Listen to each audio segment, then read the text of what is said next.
Hello, Namaskar. This is First Post, and you're watching Vantage with me, Palki Sharma.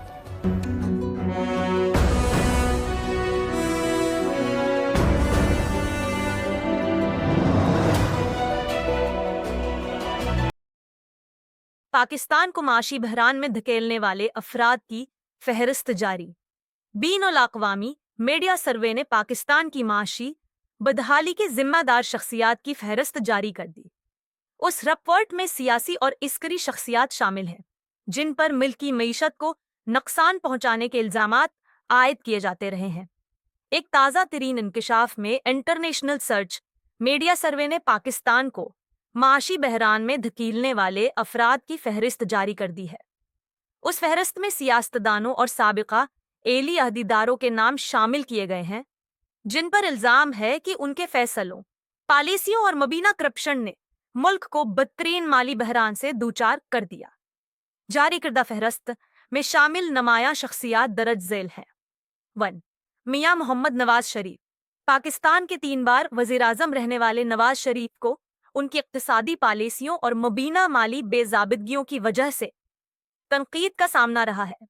उनके दौर में बड़े तरक्याती मंसूबे शुरू किए गए, मगर नाकदीन का कहना है कि ये मंसूबे कर्जों के बोझ में इजाफे का सबब बने और मिल्की मईशत को अदम इस्तेहकाम की तरफ ले गए। 2. आसिफ अली जरदारी, साबिक सदर और पाकिस्तान पीपल्स पार्टी के शरीक चेयरमैन आसिफ अली जरदारी पर करप्शन, मनी लॉन्ड्रिंग और जाली बैंक अकाउंट्स जैसे इल्जामात लगते रहे हैं। उन पर यह भी इल्जाम आयद किया जाता है कि उन्होंने मुल्की वसाइल को जाती मफाद के लिए इस्तेमाल किया, जिससे मईशत को शदीद नुकसान पहुंचा। 3. जनरल कमर जावेद बाजवा। साबिक army chief general Qamar Javed Bajwa को मुल्की पॉलिसी साजी में फौज के असर और रसूख बढ़ाने और मईशत में बराह रास्त मुदखलत के इल्जामात का सामना रहा।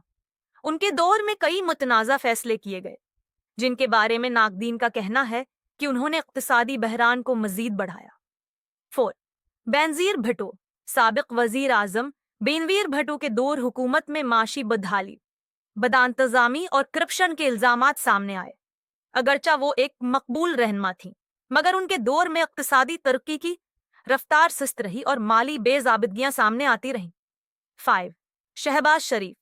मौजूदा वजीर आज़म और साबिक वजीर आली पंजाब शहबाज शरीफ को इंफ्रास्ट्रक्चर मंसूबों पर हद से ज्यादा इखराजात, कर्जों के बढ़ते हुए दबाव और इक्तिसादी पॉलिसियों की नाकामी की वजह से तनकीद का सामना रहा। उनके हामियों का दावी है कि उन्होंने तरक्याती काम किए, मगर नाकदीन इन पर मुल्की खजाने को नुकसान पहुंचाने के इल्जामात लगाते हैं। ये रिपोर्ट मंजर आम पर आने के बाद मुल्क भर में एक नई बहस ने जन्म ले लिया है। हामियों का कहना है कि पाकिस्तान की इक्तिसादी बदहाली सिर्फ इन चंद है शख्सियात की वजह से नहीं, बल्कि आलमी मसाइल, उदारा जाती नाकामियों और माजी की हुकूमतों की मुश्तरका गलतियों का नतीजा है। ताहिम मुखालिफिन का कहना है कि करप्शन, गलत पॉलिसियों और जाती मफादात ने मुल्क को नाकाबिल तलाफी नुकसान पहुंचाया। इंटरनेशनल सर्च मीडिया सर्वे ने उस फहरिस्त की तैयारी के लिए इस्तेमाल किए गए तरीकाकार की तफसीलात जारी नहीं की, जिसके बायस इस रिपोर्ट की शफाफियत पर सवालात भी उठाए जा रहे हैं। ताहम उस रिपोर्ट ने पाकिस्तान में एहतिसाब, गवर्नेंस और माशी इस्लाहात की बहस को